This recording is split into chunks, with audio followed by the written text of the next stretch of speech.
Ikinalungkot ni Pangulong Ferdinand R. Marcos Jr. ang mga naitalang nasawi sa panalasa ng Super Typhoon Pipito sa bansa. Sa kabila nito, pinuri naman ng Pangulo ang maagap na paghahanda ng mga ahensya ng gobyerno para maibsan ang sunod-sunod na epekto ng bagyo. Si Clazel Pardilla ng PTV sa Balitang Pambansa Live. Clazel. Alang kinumpirma ni Pangulong Ferdinand R. Marcos Jr. na may naitalang casualty o namatay dahil sa pananalasa ng Bagyong Pepito. Kasabay niyan tiniyak ng punong ehekutibo ang patuloy na pagtulong sa mga biktima ng kalamidad.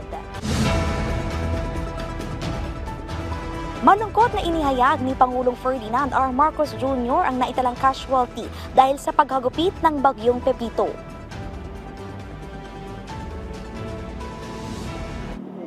I'm sorry and saddened to report that meron tayong casualty na isa sa Cam Norte. And you know my feelings about that is that one casualty is one casualty too many. So that is unfortunate. Sa kabila nito, binigyang pugay ng presidente ang walang patid na serbisyo ng mga first responder, lokal na pamahalaan at lahat ng nakibahagi sa pagkahanda at pagtulong sa mga biktima ng sunod-sunod na bagyo.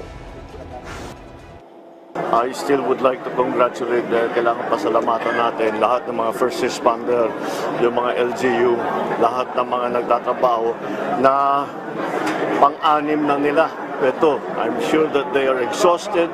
I am sure that they have they continue to do and work with as hard as they can. Kaya tayo po nagpapasalamat sa kanila.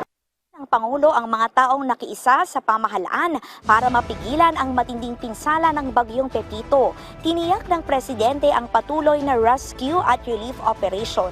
Gaya na lamang ala ng pamamahagi ng pagkain, malinis na tubig, materyales sa bahay at tulong kabuhayan. Siniguro niyang babangon muli ang bansa mula sa mga sakuna, kasabay ng panawagan sa ating mga kababayan na tulungan ang ating mga kapwa Pilipino na naapektuhan ng bagyo ngayong paparating na Pasko.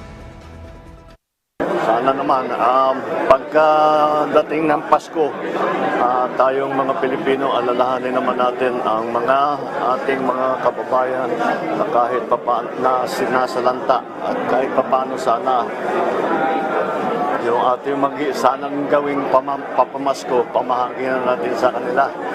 Kawawa naman at sila'y naghihirap. Yan na muna ang pinakahuling balita mula rito sa Malacanang. Balik sa'yo, Alan Princess. Maraming salamat, Clazel Pardilla.